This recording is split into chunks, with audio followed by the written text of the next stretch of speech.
ang PPT, again, Sharina ha, should there be students or classmates nga ganay na ako makita as I start sharing my. Sige. Okay? So, adaptations to environment in ecology. I-park na to gamay ang inyong mga presentations about cacti, no? About marine and freshwater mammals, and even freshwater fishes, no? Marine and freshwater fishes. Unya na lang na nato i-discuss sa later slides, no? Meantime, we will focus on some of the environmental conditions that cause each of these kanang plants and animals to adapt to their ever-changing environment. So, unsay atong nakita ani nga slide? Kailan mo ani nga primate? This is from the order Primata. Unsa man ni siya nga animal? Anybody? Sharina, na nag-raise a hand? Wala? So far, wala pa po, miss. Ikaw akong pangutanon. Ay, sorry. Okay, miss. I believe, okay. I believe, miss, kay kan siya ng organisms or, species kay, they are, nasa, unsa ba tawag na term?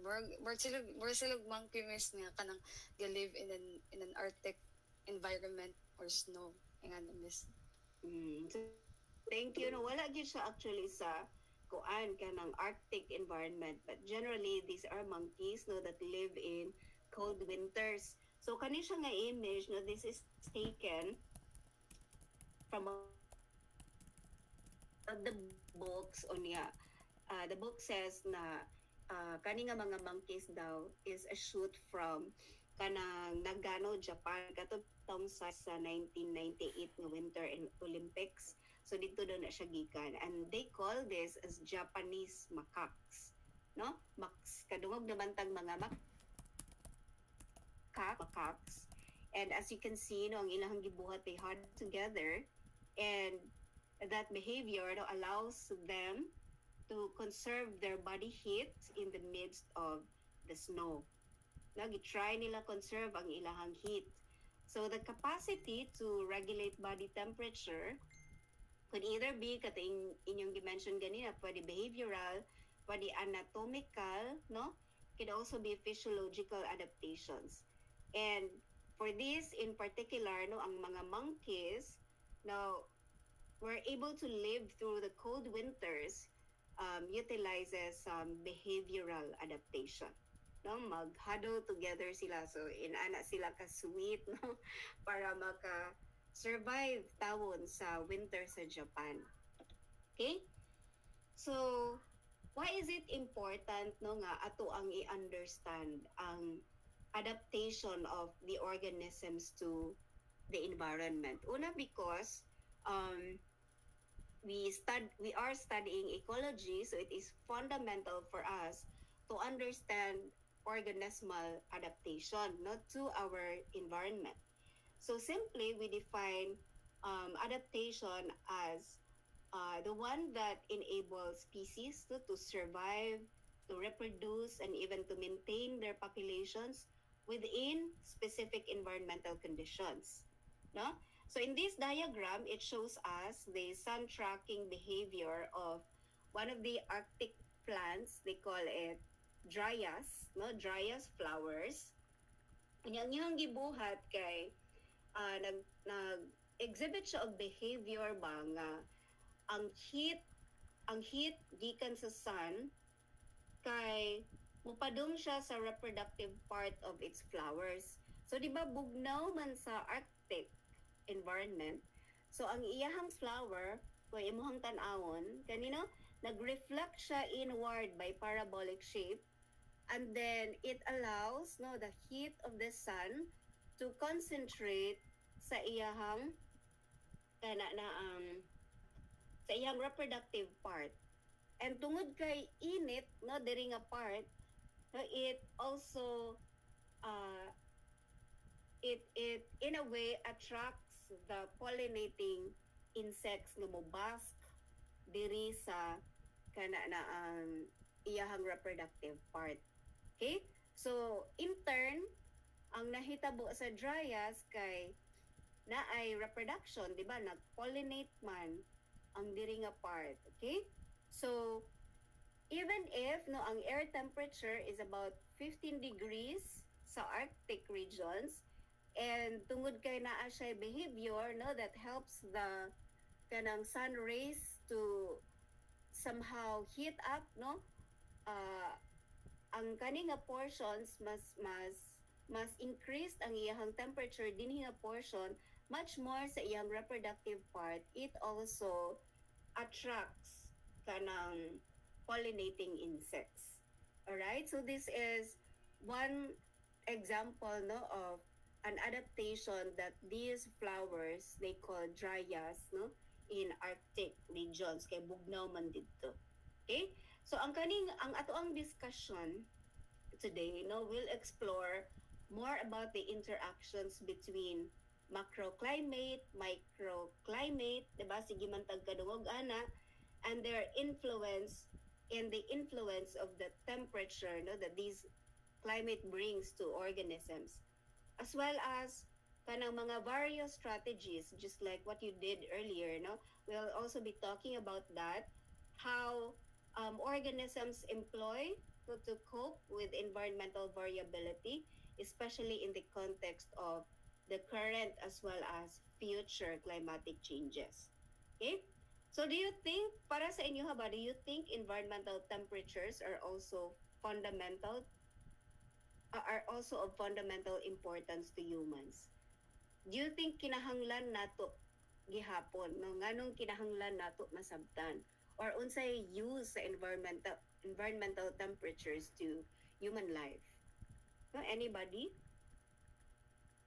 Kabauta nga importante siya to lower organisms, but what about us? Anyone? Sharina, please call a classmate, Sharina. Ay, mag-call ko, Miss Random. Random. Ay. Okay, basin na ay volunteer dira before ko mag-call. If wala kay sa ba magpili. Sige. Wala ni volunteer. Call siya. Miss. Sige. Sana dili mo musukot na ko. Joke lang. Sige, muna ko kay Daram kay ni Rice Oghan. I believe na siya siguro. Sige daw, Darimple. So, am I audible, Ramis? I can hear you. So, the question was kanang, what is the use of the temperatures to humans, Miss, no? So, humans are kanang known as endotherms, kanang meaning kanang nasilay kanang warm body gay sila nga mga organisms, and in order to kanang maintain body temperature, ay kanang ang temperature kay vital siya sa kanang humans kay mo impact ni siya sa ato ang kanang mga body processes, kanang ato ang mga metabolisms or mga mechanisms, and also nasa tay kanang homeostasis, and then kailangan ta mag-maintain og kanang stable body temperature aron mo function properly ato ang body, Miss. Okay, so unsay imong ma-feel, Darimple, kung bugnaw kaayo niya, what makes that different kung init ang imong environment? Physically, unsay imong murag behavior ba kung bugnaw? If bugnaw kay kanang murag mo shake ka, and then kanang something nga kanang mo shake mo tremble kami sa cold, and then if init naman kay kanang dili kay ka di kay ka mag-shake pero magsingot ra ka kanang mo sweat, and then kanang mo na siya ang Miss kanang pag-regulate sa kanang mo na ang kanang pag-regulate sa humans aron mo keep ilang body warm kay if kanang mo shake man gud, Miss, kay basta nakoy katong na hinumduman kanang sa lecture, Miss, ba nga kanang mo shake ang body sa humans with cold kay aron kanang number to to keep them warm inside ato, and then if sa init naman mo sweat sila kay after mo sweat, Miss, kay di ba kanang bugnaw kayo sa pamati kanang ikuan nimo mo na siya, Miss, kanang marag nag-regulate sa temperature. Yes, so I think the word that you wanted to say is katong chilling or shivering, no? Oh, yes, yes. Shivering din, shivering. So that's part of the adaptation actually, no? Pero di ba kita normally kung bugnaw, laay, kapoy buhat, no? Nindot matulog, no? Behaviorally na ay changes as compared kung init. I don't know kung parehata, no? Anak ko, kung bugnaw gani, tugnaw kay sigig ulan, marag lami ra kayo magtulog-tulog, no? Di taganahan mo toon.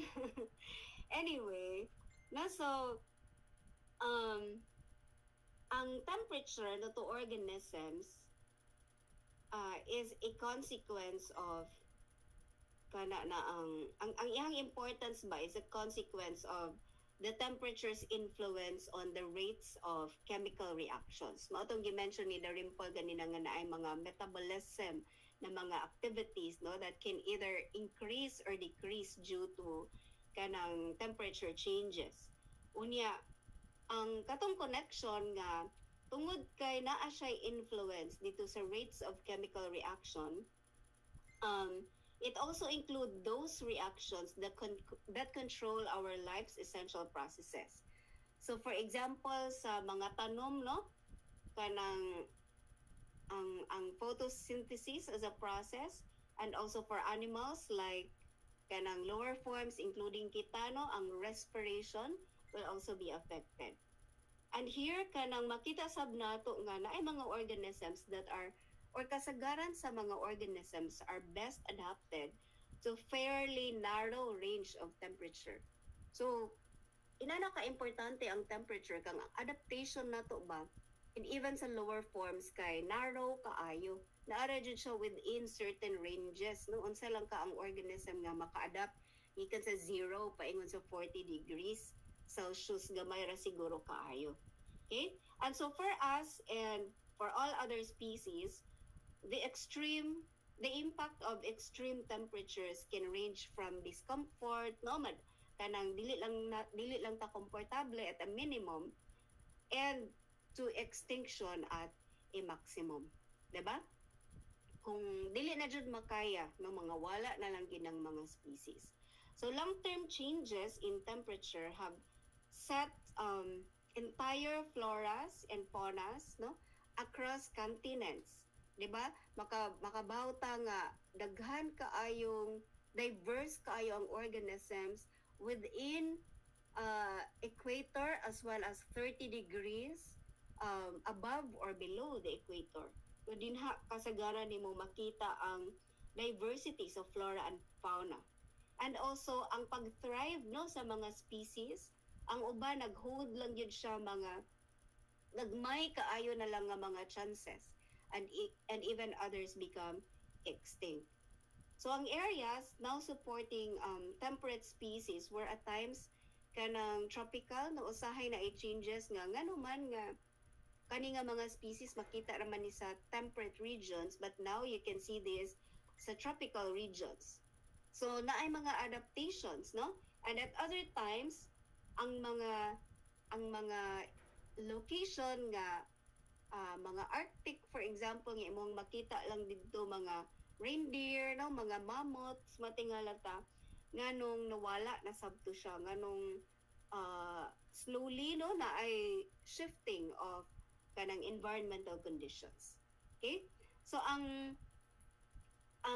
environmental history of the Earth is becoming so dynamic, and it has become more significant to as we face the reality of kanang rapidly rising global temperatures, as well as ang potential ecological impact of this kanang rising global temperature. Diba, kanang reality man no nga ang condition sa una, no, kung mangutana siguro mo sa inyong bisag sa inyo lang mama lang or sa kanang ages like mine, I'm now about 40 years old na, so katunga siguro sa inyong edad, ang amoang temperature sa una no mas lahi gid siya sa temperature karon, makakita gid mi og dako nga difference. And along with that no, we also recognize potential ecological impact. Naglain-lain lang yun no, mas stable sa una, karon kay medyo unpredictable. At so daghan kaayo na nga mga studies nga nag-document to sa lain-lain nga mga responses of species to recent climate warnings. Kanang climate warming. Okay? Unya, this include mga notes, no, mga documents sa mga responses sa species to migrations, no, tingala ka dapat mo migrate siya ani nga bulan, pero karon no, there are earlier migrations, and then there are also earlier reproduction and even extensions of geographic ranges, no, towards kanang the poles in different kanang altitudinal ranges, no, up the mountainsides. So tingala ka nga nung kanang naay difference nganong nilahi ang kanang ang mga locations ba nga pwede mag-thrive ang usa ka species nganong naay extinctions, nganong naay mas nigamay, no, nga mga geographical area where most unta nga mga species maka-thrive. Okay? So however, daghan nga mga studies also indicate rapid adaptation to the warming climate through natural selection. So naagid gihapoy a way ang nature, no, to be able to allow survival of organisms in an ecosystem. So that's why we entertain now the word adaptations, no, and here we are given examples, no, like na ay camouflage, no, na ay early migration, no, na ay mga physiological changes, and sometimes, no, or most of the time, no, naasab tay gitawag nga kanang adaptation by natural selection, which means ang organism na adyoy evolutionary event nga na occurs such that the organisms will be able to come up with physical changes, no, that enable the organism to adapt. Just like, no, what some of the reporters showed us, no, those are some of the kanang natural kanang evolution that occur, no, natural selection that occur to several species, making the species thrive in the changing environment. So now let us try to understand some of these commonly used terms. No, we call it microclimate as well as macroclimate and their interactions. Okay, so si macroclimate, we define it as the broad, large-scale climate patterns influenced primarily by the sun's uneven heating of the Earth's surface as well as the Earth's axial tilt. Okay, so these factors produce diverse climate zones characterized by variations in temperature, in humidity, and other climatic variables across the globe, including kaning precipitation as well as wind. Okay? So for example, sa equatorial regions, no, na ay consistently warm and humid condition, while sa polar regions na ay cold as well as dry conditions. No, so that's what we usually call as macro climate. No, the broad, large-scale climate patterns. Okay? Uni ang influence niya is just the tilting of the Earth towards the sun. While there is also another word, no, that is oftenly used and even commonly used, no, sa ato ang kanang adlaw-adlaw nga kanang conversation, so we call it microclimate, and we define this as the localized climate experience by individual organisms or populations within a small area. So microclimate results from the interaction of macroclimate with local landscape features such as the altitude, no, the aspect or the direction a slope faces, no, we call it aspect. And then you have vegetation cover, and then you also have ground color and even structural features like boulders or burrows, no? Kani nga mga features, pwede niya ma-modify ang temperature, ang humidity, ang light levels, also ang wind exposure, creating specific conditions that differ from the surrounding macroclimate. Yes, it's true nga naatay kita no dinhi sa Philippines ang ato ang generally ang ato ang macroclimate kay duha man no, we have pronounced rainy season and pronounced dry seasons, diba? 6 months, 6 months. But then because of localized variations due to katong differences sa altitude, no, sa aspects or sa direction a slope faces, no, kung naa ka sa mountain, unya daghan kang vegetation, no, kung lahi ang imong ground color, kung lahi ang imong structural features, no, all of these things can actually create a microclimate. So kami diri sa Mactan Island, 'di ba? Naaman ang amo ang balay no located somewhere here in Mactan Island. So dako siya nga island pero kanang because it's an island no, mas taas ang kuan, ang kainiton din hino kung i-compare nato to other kanang regions nga mas connected ang iyahang terrestrial ecosystem no. Diri kay mas init kay mas daghan ang nakasurround nga mga kanang small islets, di ba? Much more no kung moadto ta og mga white islands.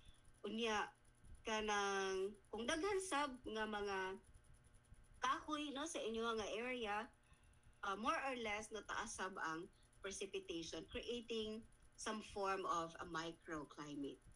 So on your screens no kani nga mga images na adiri no, it showed us how ground color influences microclimate. So for example, kaning diri no, this is a white sand. Okay? Ang white sand, it reflects most wavelengths of visible light and creating a much cooler climate compared to black sand, which absorbs most wavelength of visible light. Okay, so kung white sand siya, mas ma-reflect man no ang sun's rays. So cooler daw ang environment as compared to naa kay black sand. But then it will also make a difference no kung naa kay daghang vegetation sa ibang white area. Kung wala sab, mas init sab na siya. Okay, kay kung imong lantawon kanang daghan mang greens dire no, that can also kanang help absorb kanang some of the rays that comes from the sun. Okay? So for example, naatay gihatag nga example diri na, for example, there's a shaded north facing slope no, naakay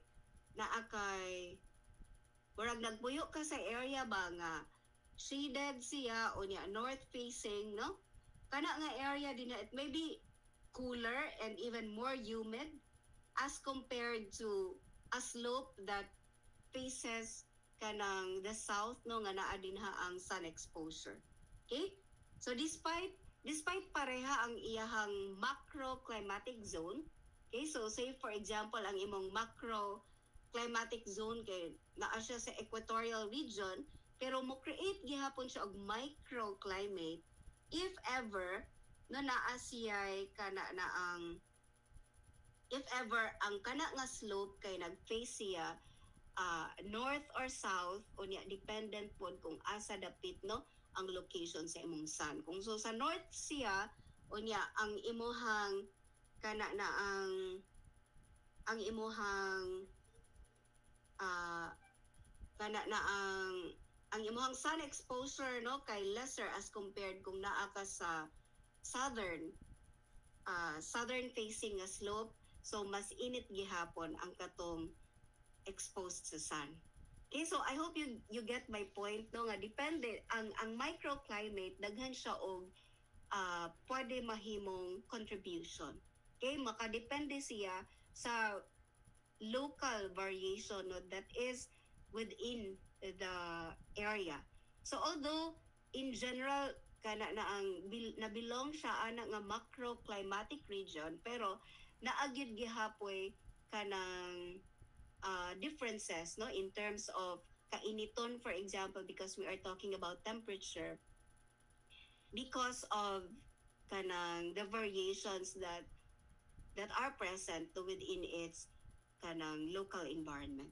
Okay, so now siguro maka-ask ta og questions, what makes macro and microclimate significant for organisms? Nung anong importante man ang nga masabtan ang macroclimate o microclimate para sa organisms. Okay? So while the macroclimate sets the broad environmental context, microclimates are often more immediately relevant to individual survival and performance. So ang isa ka organism mas exposed siya, no, mas affected siya sa gitawag nga microclimate. So the organisms can exploit microclimate variation to find refuge, no, from harsh macroclimatic conditions which influence their distribution as well as their behavior. So say for example na siya sa equator o niya sa equator kay dry kaayo, no, ang iyahang conditions, no, hot, dry, but then because of the existing microclimate, the organism now can find refuge, no, atong init kaayo nga condition. Pwede siya maka-hide, di ba? Pwede siya maka-burrow, for example. And that influences, the microclimate now influences the distribution as well as the behavior of the organisms living within kanang that particular local region. Okay? So I hope I made myself clear, no, as I try to put some emphasis, no, on the differences as well as how macroclimate and microclimate lead to environment and organism interaction. Okay, so let me move to the next slide. So here you have the influence of kanang organism on the influence of temperature on organisms. So here you have unsa man ni siya kanang kani nga diagram, no, kung imong makita, no, it represents desert shrubs that create distinctive thermal microclimates in the desert landscape. Kung imong makita ang dagkong dahon, no, daghan nga twigs intercept more light, creating cooler environment. And then the leaf litter here also, no, di ba na may mahulog ng mga dahon? The leaf litter also helps cool the soil, allowing probably more life to thrive beneath the soil as compared to the environmental temperature with lower shrubs, no, or no shrubs at all. So makita nimo nga na ay variation sa temperature, no, even if naa sila sa one location, pero mo differ ang temperature kung naa di ay kay greens. Okay? So here we are now talking about kana mga trade-offs ba as well as mga evolutionary adaptations. Okay? So kani siya wait sa okay. So kani di ay siya, let me move here first, no. Kani nga Kani siya nga diagram ba? This shows us how aquatic environments exhibit a remarkably different, no? A remarkable capacity to buffer temperature extremes due to water's high specific heat capacity. Okay, so kaning high specific heat capacity, I think na-discuss na nato nina sa zoology last time. So water here, as you can see, no, it absorbs and retains more heat more effectively than air, and resulting in relatively stable temperatures in different water ecosystems like lakes, rivers, as well as oceans. So ang kana nga physical property, no, water's high specific heat capacity, no, it limits the amplitude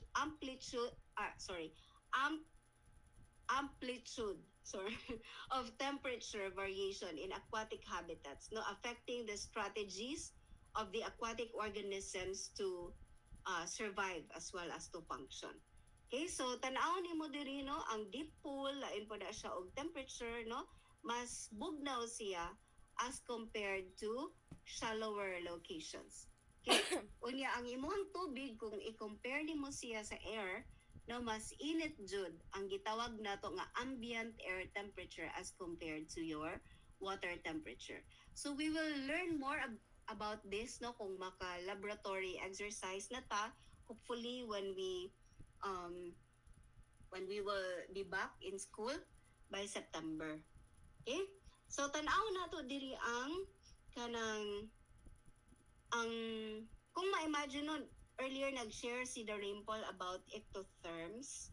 No, sa aquatic species daghan na din nga kasagaran nga mga species na sa aquatic environment are ectotherms, which means they rely on external sources for body heat. No, but the thermal stability of water reduces the need for active thermoregulation compared to terrestrial species. Okay, so tungod kay mas bugnaw ang ato ang kanang water, no, compared to terrestrial environment or compared to kanang the air, the organisms here in aquatic ecosystems is unsa na siya kanang mas naa siya specialized adaptation ba that it can still regulate their body temperature by behavioral means or by physiological adjustments, no, which katong gishow sab siya nga mga example sa inyong presentation earlier. Okay, so kasagaran sa aquatic ecosystems ang mga aquatic species nato dinha ectotherms. Okay, pero tungod kay ang ato ang water is cooler, no, compared to the terrestrial environment, it also reduces the need, no, for the organism to perform active thermoregulation. No, mas gamay ang energy nga mas spend sa organism in that kanang for that particular environmental stress. Okay? And then here also balik ko diri, no, kani nga diagram ang ato ang makita din hi kasagara na ay mga trade-offs, no, na ay mga evolutionary adaptations that I think I put here, no, kani mga changes. Okay, so na ay mga trade-offs. So kung mo istorya tag mga trade-offs but pasabot kinahanglan, no, na ay bargain gamay, no, because there are environmental conditions that have changed, no, ang ato ang organism has to do some bargain gamay, no, kinahanglan ang organism must be willing to lose some comfort, no, to be able to live or to be able to reproduce. Okay, so an organism that is well suited to one set of conditions may perform poorly under different circumstances. Okay, so this is being supported by principle of allocation, no, which suggests that organisms have limited energy resources that must be allocated among various biological functions. Okay, so ang organism kinahanglan niya mo bargain gamay, especially sa plants, kinahanglan niya na ay trade-off gamay para ma-facilitate ang iyang basic nga mga biological functions such as growth, reproduction, maintenance, and even thermoregulation. So kung makita ninyo, for example, na amoy plant, no, nga nag-thrive siya sa soil nga dili fertile, matingala ka nga nabuhi siya tinuod pero wala siya namunga, wala siya nag-flower, wala siya nag-fruiting, no? Ngano kaha nga nainana tungod sa gitawag nato nga principle of allocation. Ang organisms kinahanglan niya i-utilize ang iyahang limited energy resource para ma-allocate sa mga basic biological function. So as for plants, kinahanglan man niya una mabuhi. Diba? Bahala na lang ng mamulak din ha or mubunga. Dili lang sa siya mamulak or mubunga para mabuhi siya. So things like that, no? It's an adaptation. It's one form of trade-off, no? Nag-bargain siya gamay. Tungod kay ang iyang resources limited man. No, kay ang iyang soil kay dili man siya as productive, no, as compared kung naa siya soil nga kanang fertile. Okay? So, ang researches, even mga researches on bacterial population, no, it also shows adaptations to particular environments that often come at the expense of kanang reduced fitness elsewhere. So even mga studies about bacterial populations, nakita kay kasagaran nganong bacterial populations no kay mas dali man gud i-observe ang bacteria kay paspas ang iyahang life cycle. No, so kasagaran gina sila ang gamiton nga mga species no nga mga model organisms to observe evolutionary trade-offs. Unya kanang researchers showed nga kasagaran para maka-adapt ang bacteria to changes to its environment, kinahanglan niya mo reduce no kinahanglan siya mo reduce gamay sa iyang fitness. Okay? So for instance, na ay mga bacteria adapted to high temperatures may have enzymes no optimized for heat stability but less efficient at lower temperatures. So mag-usab sila no ilahang utrohon ang ilahang kanang naa sila mga enzymes nga mupaspas no ang iyahang unsa na mupaspas ang iyahang process kung naay stable nga heat no as compared kung mas ubos iyahang heat. Okay, so these are just examples no of how organisms, even mga small organisms like bacterium, perform best within a narrow temperature range. That reflects their evolutionary specialization. And here you also have kanang mga different processes, no? Example, physiological adaptations, no? And then you have mga thermoregulation strategies such as morphological and behavioral modifications. And then you also have metabolic kanang regulations, no? For example. So here atong makit-an dinhino na ay mga buhaton nga mga adaptation to changes. Say for example, no, ang kaninga plant nga naa dinhi ang iyahang gibuhat kay ang sa iyahang gibuhat diri ang iyahang gibuhat kay ang sa gibuhat sa plant gani taas man ang hangin, so unsa iyang gibuhat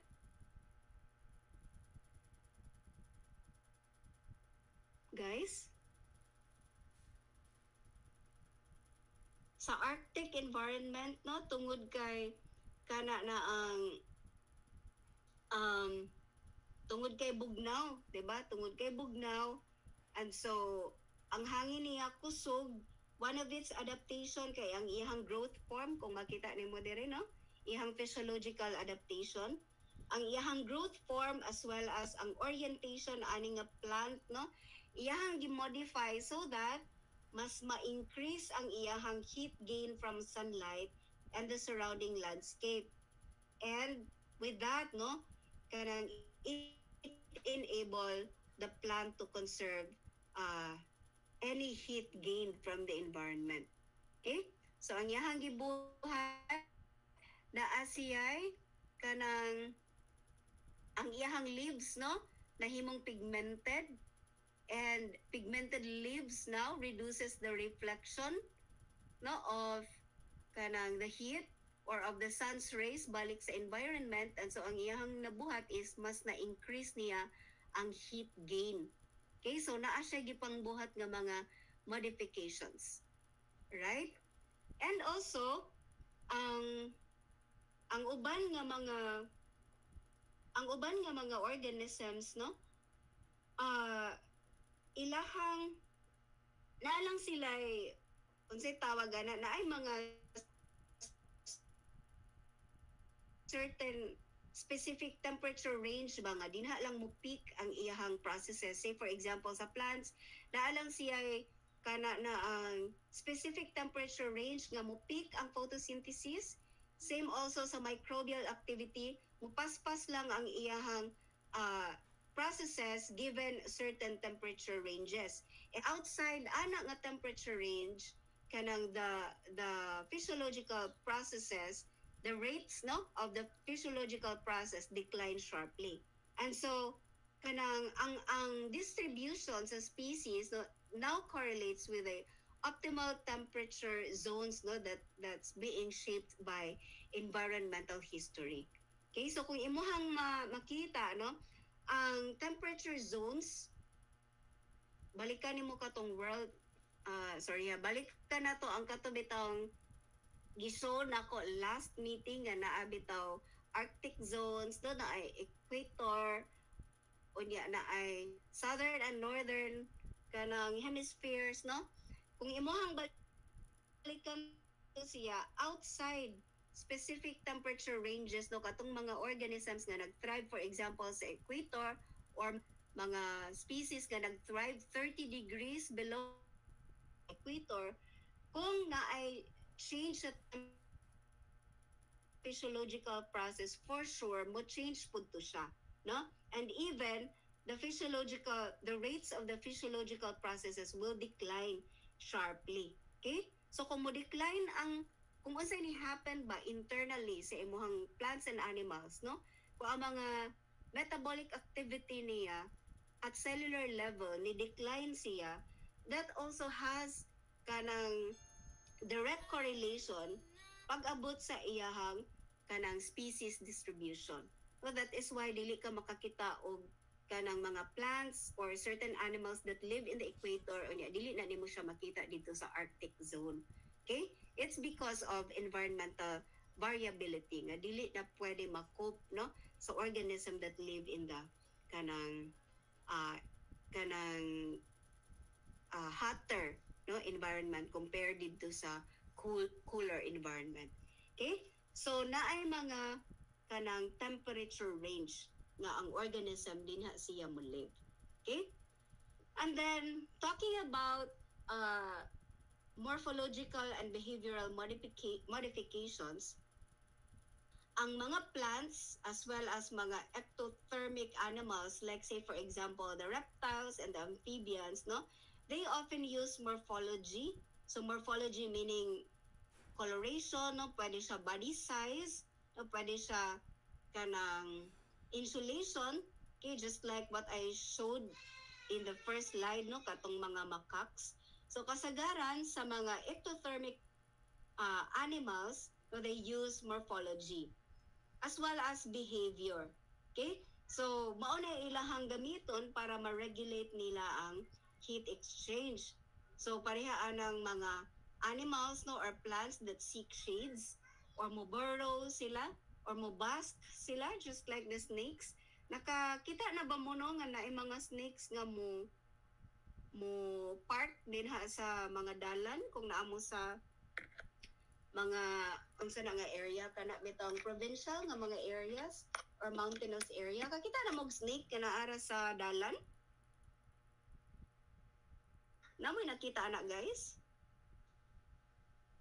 Kinsa nakakita og snake? O kinsa nang ni kuan ni raise sa hand Sharina? Go Abby. Ay. Abby. Nakakita kag snake, Abby, nga nagbask sa dalan? Ay, nag-bath, ma'am, as in it's sunbathing.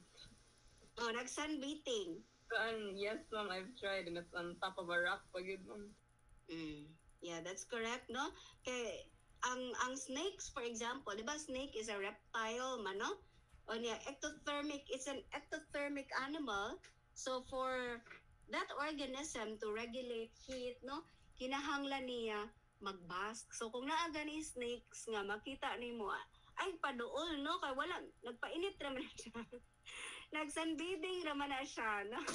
Ayaw lang duol, no. It's ihara ang own strategy ba to cope sa iyang init nga environment. Okay? So kung manotice pud nimo imong dogs, no, mag-open na siya sa iyang mouth, magpant na siya kung init kaayo, kaya sab nagbadlunga imong dog. Kay iyaha man ang form of adaptation ba tungod sa init. Kinahanglan niya i-regulate ang iyahang kanang heat, no?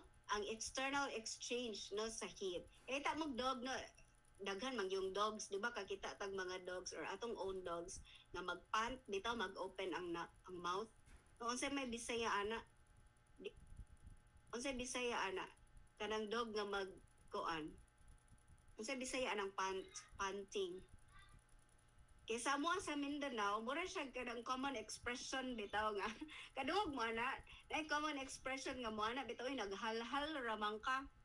Kaano mo na, kadungog mo na guys, meaning nag-open sa mouth, nagkita ang pang, anak bitaw. Kaya mo na mga common expression lang ba dito sa Mindanao, but pasabot nga nag-open sa mouth like a dog. So, kana siya nga, kuan, ma-associate lang na ko mga kana nga expression. Actually, it's the dog's way of kanang regulating heat, no? Sa iyaha. Okay? Sa iyahang body. Alright? And so another example, atong makita diri kaning mga grasshoppers, no? Ang kaning grasshoppers kay nakita ni sa mga scientists no nga naay influence ang temperature sa iyahang pigmentation. So sa pag-rear daw sa mga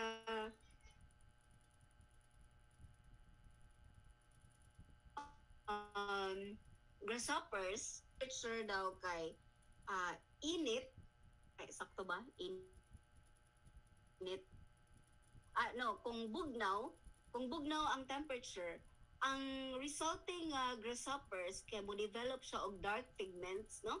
Unya, that makes it different kung ang imong grasshoppers daw kay i-rear nimo siya in an environment with higher temperature.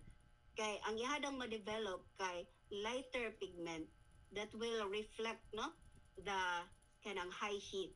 So that is also another adaptation no nga kanang gibuhat sa grasshoppers even at the stage nga gagrow pa siya no kanang wala pa siya nahimong adult. Okay?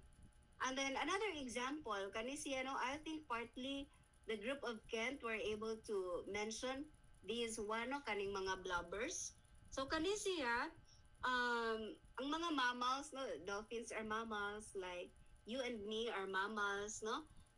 Ang mga birds also, no, as well as other mammals, no, we term them as endothermic animals. I think the Rimple mentioned that one earlier. And endotherms, no, rely heavily on metabolic energy to maintain stable internal body temperature regardless of external conditions. That's why mga endotherms na atay katong gimension ni Darimpo nga na atay own way no to adapt. We need to shiver, no, we need to kanang perspire no to be able to maintain ang stable internal body temperatures. So kung maabot gali ta og 37.4 degrees Celsius ang kanang body temperature, wala pa tagilan tanana, no? Or even 37.5, okay pa na siya. Pero pag mag 37.6, medyo taas-taas na no niya. Kung ma-notice ninyo, kung maabot kang 39 degrees or 40 degrees, grabe na gyud ang pag-chill sa imong lawas. Ganong naamay chilling tungod kay kinahanglan nato i-maintain no ang stable internal body temperatures. Okay? So that is a normal reaction no of a body to cope with the changes sa kanang external sa changes sa kanang iyahang unsa na sa iyahang internal as well as external environment. Okay? And kani siya nga example no ang dolphin, makita nato ang iyahang mga specialized ability puno sa mga organisms that thrive in aquatic ecosystem in terms of thermoregulation challenges. Okay? So ang water's thermal stability, no, it limits the thermoregulatory options for aquatic species. So most endothermic aquatic animals are air breathers, 'di ba? Ang marine mammals, some birds, 'di ba? Ang mga dolphins, katong dugong nga example ganina, they are all air breathers, 'di ba? And it's one way of regulating no ang iyahang kanang temperature.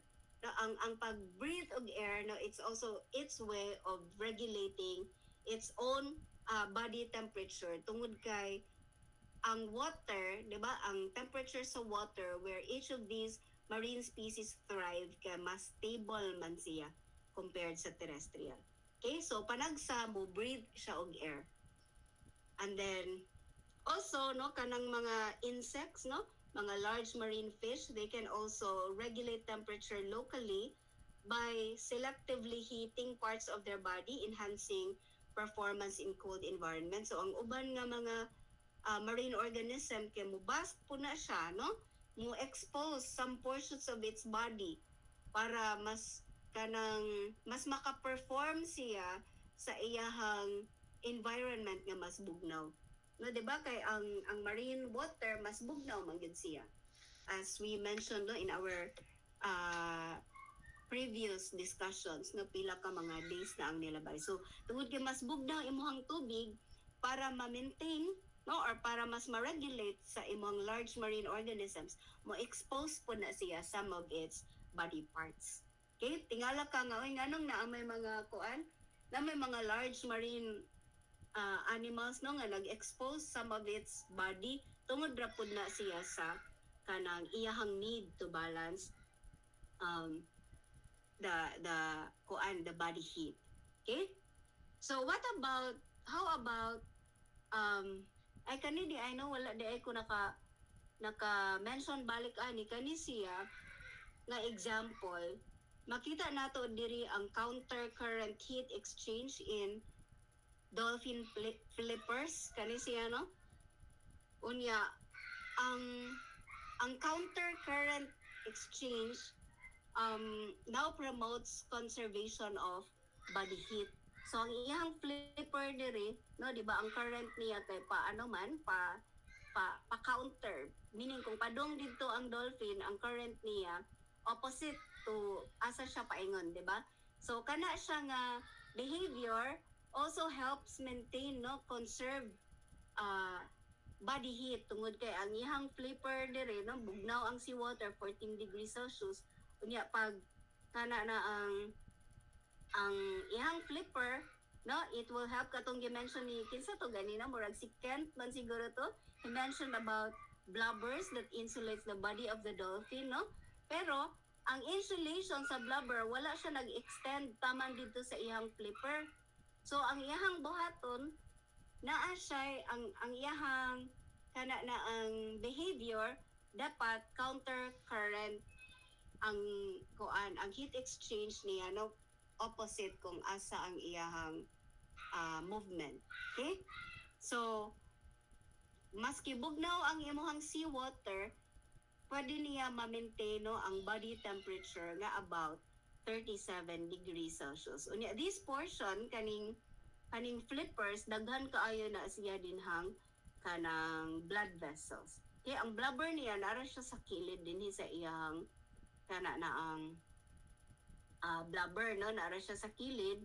Unya mao ni siya nag-help nga mag-insulate. Unya ang kaning diri nga portion it allow kanang incoming blood flow no, kay sige man siyang kaigo sa current. Okay, so let me now move to survival stages no. What about kung naay mga kanang extremes in temperature, unsay mahitabo? Now what about extreme ang kana na ang long term ba ang extreme nga pressures when we in relation to heat ha, what about extreme siya? So say for example mga species no nga nag-live dito sa Arctic environment for example, di ba? Unsa may kaayo nga mga adaptations nga ilahang buhaton. So una, di ba naatay gitawag nga mga resting stages, no? Resting stages meaning some of the species enter dormant stages, no?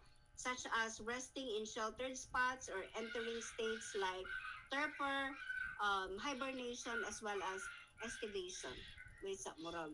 Wala na ako nagbutang diri no. So let me just mention na ay mga resting stages no sa mga species nga naagyoy extreme nga environmental conditions. So ang buhaton sa species mo enter siya og dormant stages. So unsay differences ani nga mga terms? Pareha lang ba si torpor, si hibernation or si estivation? Torpor spells T-O-R-P-O-R, torpor. And then you have hibernation and then you also have estivation. Okay? So when we talk about torpor, okay, so ang torpor, this is a state when an organism enter metabolic inactivity to conserve energy. Okay? Pero ang difference sa torpor o sa hibernation, no, short term ra ang torpor. No, pwede siya daily torpor, no? Kung init kaayo, mukalit ra og inactive, no, ang mga metabolic activities sa isa ka species para ma-conserve niya ang iyang energy. So, we term that as torpor. But then, kung hibernation, this one is a bit familiar no, sa ato, it occurs during winter, di ba? And it involved reduced metabolic rates and lowered body temperatures to survive cold and scarce food sa mga species that needs to hibernate. So say for example, ang bears, no? Pwede na niyang i-reduce niya pag-ayo ang iyahang metabolic rates o niya i-ubos niya pag-ayo ang iyahang body temperature para dili siya mogamit og energy. Okay? Kay scarce man ang food. Okay? And also estivation. Unsa di ay difference sa hibernation o estivation? So si hibernation mo occur siya during winter and then si estivation happens siya during summer. Okay? So si estivation, it helps organisms endure heat as well as drought condition. Okay? So kung sobra ka init, no, o niya drought, no, ting init, ting sa Bisaya pa ting hulaw, no? O niya, kung grabe ang kuan, extreme kaayo ang heat, extreme kaayo ang drought condition, an organism can enter a resting stage called estivation. Okay? And that happens during summer. Alright? So, lahi ha, si hibernation, si estivation, lahi sab si torpor. And these strategies enable survival during unfavorable environmental conditions. Okay? Relying heavily on stored energy reserves. Guys, may I know kung naa may klase after 12? Nami-miss ka ng klase ika-1 pa. Ika-alauna. Pwede na ko paspasan so that I can finish this slide. Ha? Okay, miss. Sige, para di na nako ni balikan. Alright. So, naay mga long-term ecological studies no demonstrate that habitat destruction and climate warming can lead to local extinctions. Guys, you can eat ha while I'm talking here. Kaon lang mo dira. And then, ang rising temperatures, no, it can also shift the suitable habitat ranges of species, often exceeding their physiological tolerance. Okay, di ba, in naman ka ng global climate change, no, sige na tagkadungog ana. So as global climate change accelerates, no, we also need to understand, no, that the relationship between temperature as well as organismal adaptations. Okay? So kinahanglan sabgyud nga naatay, now as biologists, we need to understand no ang iyahang relationship because it informs conservation strategies. It also informs predictions about species distribution and survival prospects under changing environmental conditions. Okay? So, sahay mga tanang-tangan, sige man tag storya about kanang mga adaptations sana unsa di ay iyang relation dako siya kaayo og relation when we talk about biodiversity, when we talk about kanang distribution no, of species, when we talk about climate change. Okay? So kani siya kani nga mga examples no atong makita no nga ang adaptations sa environmental conditions kay complex gyud siya no, multifaceted.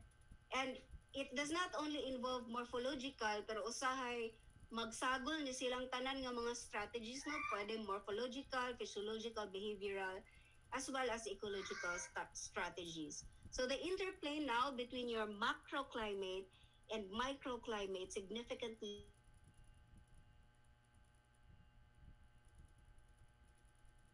so kani nga example nga naa diri, this is a lemur, diba? Makita siya kasagaran sa forest in Madagascar. Okay, only it inhabits tropical dry forests, no, where ang iyahang buhaton it hibernates through most of the dry season. No, basta dry season iyahang buhaton kay hibernation. Okay? Unya kani siya kay this is a free-tailed bat, no? Sorry, kani siya free-tailed bat unya imuhang makita kaning mga red ko andere, red portions diri no nga naay arrow atong makita nga mao ni gitawag ko no nga heat radiator. Okay?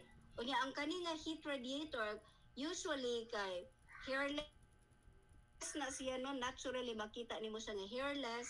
Unya makita nimo ang mga arteries and veins no passing close to the skin surface, and it help the bats no survive no sa mga conditions nga mo change ang iyahang temperature. And then kani siya kasagaran no, these are common lizards na makita daw sa kanang north regions. Daghan daw na siya dito pero sa changes daw sa temperature kanang it also resulted to decline in terms of population and distribution. Okay?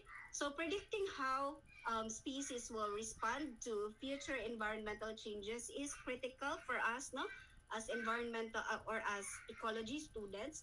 And so therefore, conservation strategies must consider the complex interplay between organisms as well as the interplay between organisms and their environment. Okay? So, mao ni siya gusto na ko i-emphasize nganong importante mabal-an nato no ang iyahang kanang connection sa imuhang temperature ug sa imuhang organism. Okay? So ang next nato nga hisgutan no water relations and adaptations in organisms. Giusa na nako ang water and terrestrial guys ha para nutrients na lang atong storyahan sunod. Okay? So ang kaning image nga naa dinhi, this is a unsay tawag ni ani? Unsa ni siya? Unsa ni siya guys? Kailan mo ani? Ha? Kailan mo ani wala? This is a jackal, no? Mura siya nabilong siya sa kana bitang genus nga Canis, no? Unya iyang buhaton kay kanang predator man na siya, meaning kinahanglan niya mukaon no smaller organisms para mo live. Pero kani siya ang iyang gibuhat kay kinahanglan man siya mo inom og tubig. Okay? So kinahanglan siya mo inom og tubig, kinahanglan siya mangita og mga water hole. Okay, mga portions nga nag-contain og water. Unya tungod kay risky mano nga moadto siya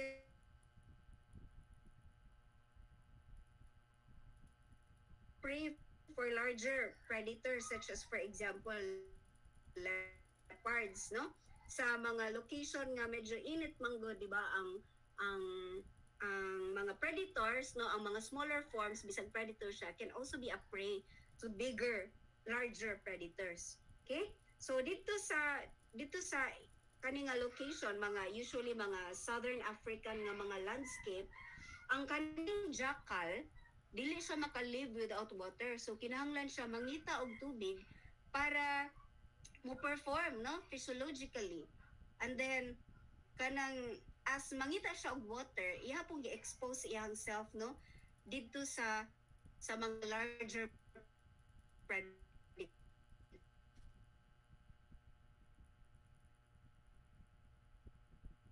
Nag-try siya og pangita og tubig. Nahali i-emphasize nga kanang naay mga organisms no nga kinahanglan dili naa almost tanan nga mga organisms no kinahanglan gyud niya ang tubig.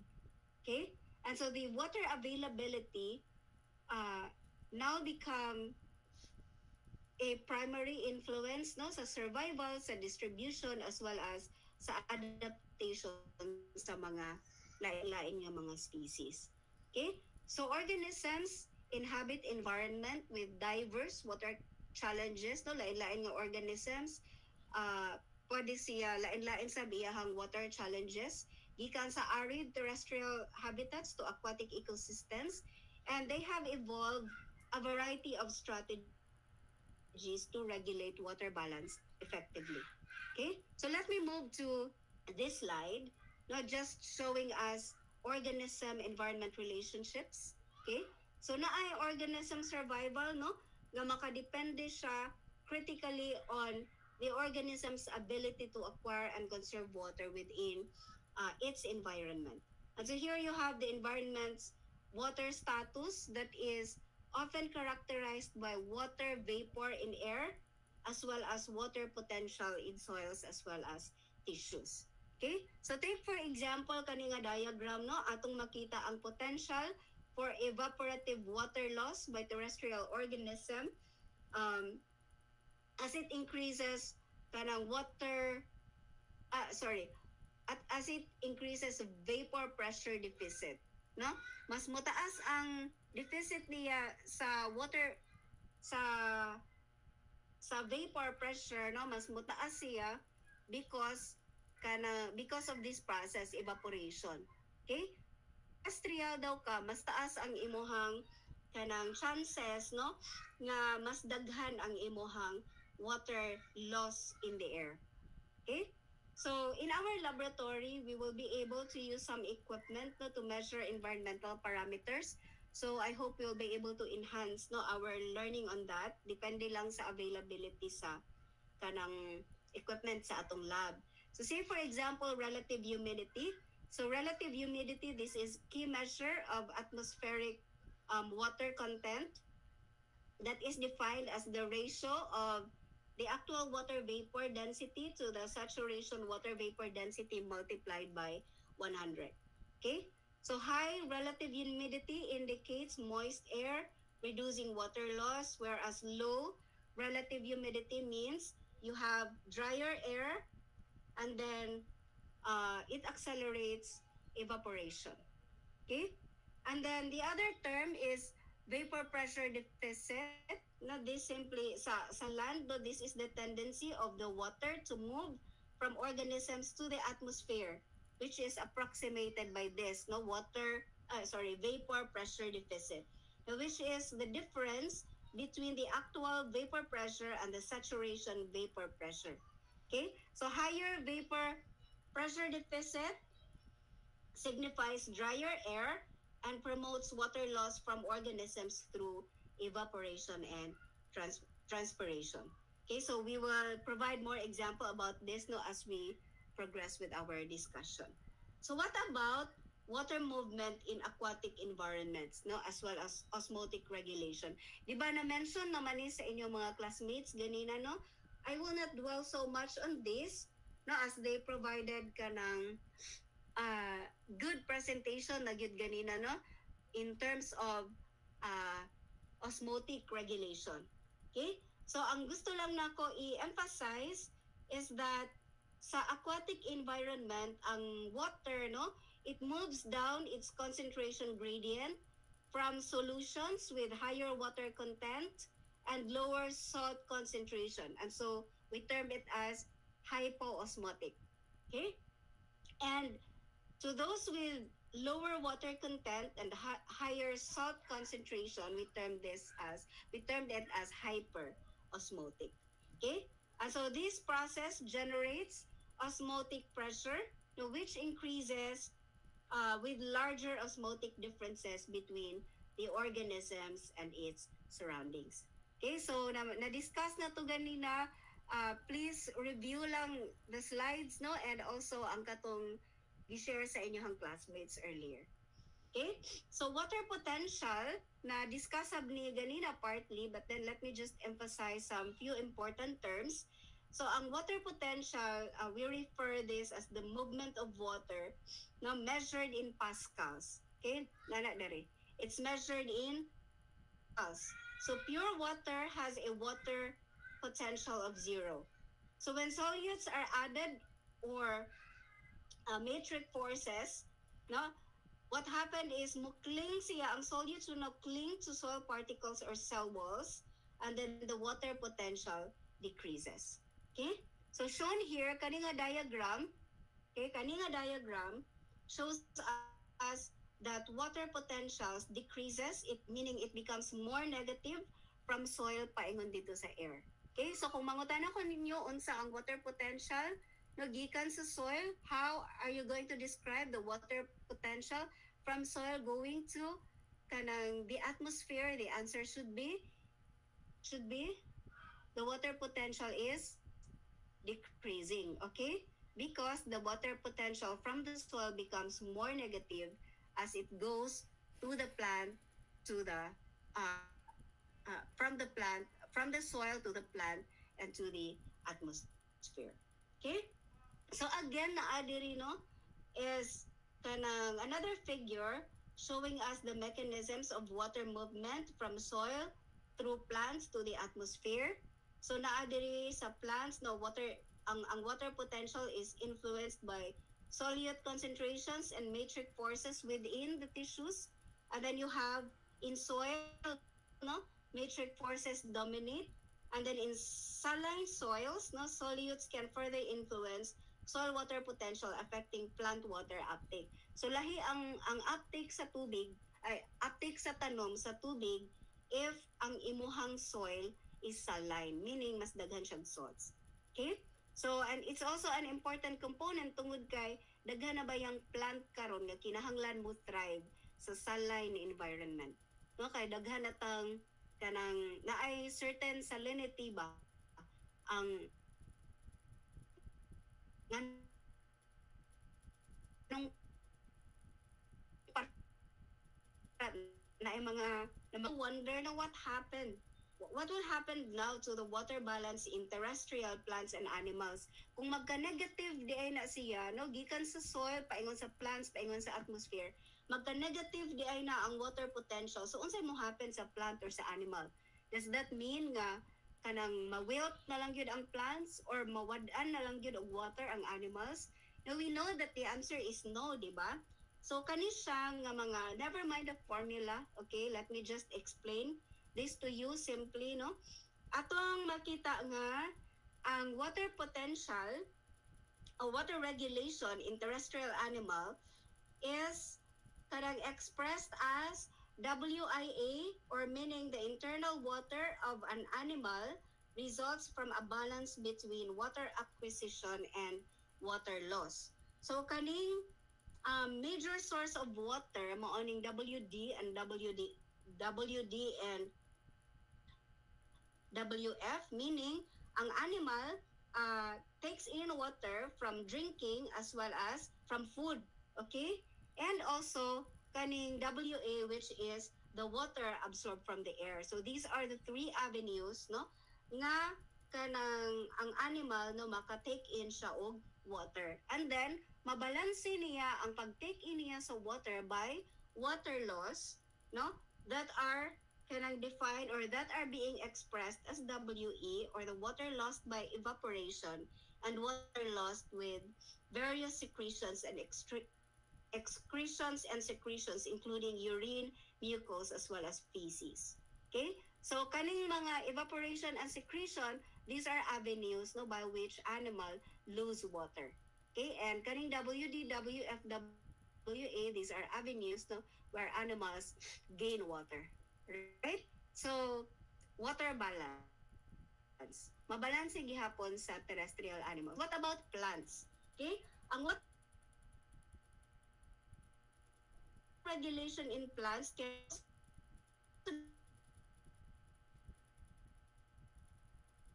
summarize now using this equation of this dere, or the major factor for plants are kaning plus dere, WR plus WA, or the water taken from soil by roots and the water absorbed from the air. Okay? WR plus WA. And then the major ways that plant lose water are una, WT, meaning water lost by transpiration, and then WA meaning water lost with various secretions and reproductive structures including nectar, fruits, as well as seeds. Okay? So the main avenues of water gain and loss by terrestrial plants and animals are summarized in this diagram. No, kung imong makita diri, so this presents a generalized picture of the water relations of terrestrial organisms. However, organisms in different environments face different environmental challenges to which they have evolved a wide variety of responses. Okay? So although na ata equation diri, na apo equation diri, but kanang affected gid na siya depende sa environmental condition that the organism is exposed into. Okay? So dili pareha tanan. So what about the adaptations of plants and animals for arid environments? Diba ganina na-mention na to sa group nilang the Rimple, no? And here you have kanang just few emphasis na natin mga species diri like camels, and then you have the saguaro cacti, no? Kanin siya. It's just an example. And it exemplify convergent evolution. So when we say convergent evolution, we mean these are processes, no, where unrelated species evolve similar traits independently due to similar environmental pressure. So imong makita nga si camel ug si plant, lahi-lahi man na siya og species, lahi-lahi man na nga species, di ba? Pero bisag lain-lain sila og species, ang ilahang ni-evolve sila og pare-pareha nga traits independently tungod kay ang ilahang environmental pressure pareha. So ang ilahang environmental pressure kuwang og tubig. Init kaayo, kulang og tubig. Okay? So here we see that both camels and cacti employ mechanisms such as water storage, no? For in the case sa cactus kay kinahanglan reduce ihang leaf surface area, no? And then physiological adjustments, no? They also need to do physiological adjustments to survive in drier climate. So maotong na ay mga CAM photosynthesis, no? And some of the katong dimension ganina no nga ang adaptation sa camel di ay kay kanang naaday siya portion no sa ihang mouth that will allow the camels no to devour mga cactus no in the desert area for the camels to survive as well. So naasad siya mga physiological advanced adjustments as one among its strategies. Okay? So there are also alternative strategies. No, let me just point this one to you. Although kani siya kanang these are unique mechanisms to organisms that thrive in deserts, no? Lain mga uban nga organisms pareha sa scorpions kani siya or mga cicadas, no? And they utilize unique water conservation mechanisms, highlighting the opportunistic nature of kanang natural selection. Okay, so kani nga duha nga diagram atong makit-an diri duha ka kanang organisms no na akay kani siya arthropods, no? This is a scorpion. Scorpion is an arthropod unya. Cicadas also are arthropods. Okay? Unya ang ilahang gibuhat is they evolve very different approaches to living in the desert. So imong makita no ang kaning scorpion no bisag baga na yang cuticle din ha. Diba? It's one of its kanang adaptation to desiccation, gibagaan niya ang iyang cuticle. Okay? Pero ang iyang buhaton, magtago-tago gihapon siya sa soil, mo-borrow siya sa gihapon, no, sa init, unya mugawas lang siya during nighttime. Okay? But then, ang cicadas, no, lahi po na siya, no, kay kung init gani kaayo, ang iyang buhaton, moadto siya sa init, sa initan, no, sa kahoy, magkanta-kanta lang daw siya dito. Tungod kay, ang iyang gibuhat, migamit siya og strategy nga gitawag nga evaporative cooling. Okay? So ang evaporative cooling, it's a mechanism to reduce cooling unya iyang compensation. Sige siyang inom og tubig diri sa kahoy, di ba? Ang kahoy manguha man siyang tubig diri sa yuta, no? So ang presence sa tubig dinhi sa kahoy or sa iyang host plant, iyahan ang imnon. Okay? And so because of that, even kanang able siya mo perform og evaporative cooling. So na-compensate niya ang water loss by evaporative cooling, na-compensate niya by na-reduce niya ang body temperature pero at the same time kanang naka-drink po siya og more water from this host plant. Okay? Taas ang iyahang rate of drinking. So ingon ana ang gibuhat nga kanang adaptation, evolutionary adaptation ni cicadas. Uni it's unique no kay dili man tanang organism ana ang uban kung init na gani kaayo unya naa ka sa kanang desert kanang mahimong lethal no sa body ang sobra ka init pero sa cicadas mas ganahan siya kay mas mubugnaw no ang iyang paminaw, mas ma-reduce ang iyang temperature. Kaya i-balance niya by drinking as much water gikan sa iyang host plant. Okay? So I think this will be my last slide, no? What about water and salt regulation in aquatic organisms? Okay? So ang marine organisms often deal with hypoosmotic challenges. Ako lang ning paspasan, no? Na-mention na ni ganina. Unya, what happened is kung hypoosmotic ang ihang challenge, it tends to lose water to seawater, and many reduce this problem by being isosmotic. So when we say isosmotic, meaning same ang ihang osmotic pressure sa body sa organism with that of the seawater. Okay? Maintaining internal osmotic balance. Okay? And then you have freshwater organism. Kasagaran sa freshwater kay hyperosmotic. Okay? Meaning the organism has more osmotic pressure internally compared to its environment. And so the result is they tend to gain water. And they solve this by actively excreting excess water and uptake of salts. That was mentioned comprehensively earlier by the reporters. Okay? And then you have specialized strategies here. No, pareha sa sharks. No, ang sharks, ang skates, as well as rays. No, naani sila specialized strategies. No, ang ilang buhaton kay they elevate their internal urea as well as their TMAO levels. TMAO levels meaning trimethylamine nitrogen oxide. No, this is a naturally occurring compound found in fish tissues. Okay, pero kaning TMAO levels ang nahitabo sa mga sharks, no? And katong skates as well as rays, ang nahitabo nila kay mas taas ang kanang compound levels, no? As compared to kanang other marine species. Unya, ang increase of TMAO levels help them to become slightly hyperosmotic to seawater. And because of that, no, ma-reduce niya gamay ang osmotic stress. Okay? So, ang mga marine bony fishes, okay, they are usually hypoosmotic, meaning lower solutes in its body fluids no compared to its surroundings. And kanang ang ilahang buhaton maotong ilahang i-excrete ang salts via specialized gills. And I'm happy that the reporter mentioned so much about that no earlier, even sharing with us the anatomy of the gills. Okay? And then the last one is freshwater fish and larvae. Kasagaran sa mga freshwater kay they are hyperosmotic, meaning the solutes in its body fluid are higher no compared to its surroundings.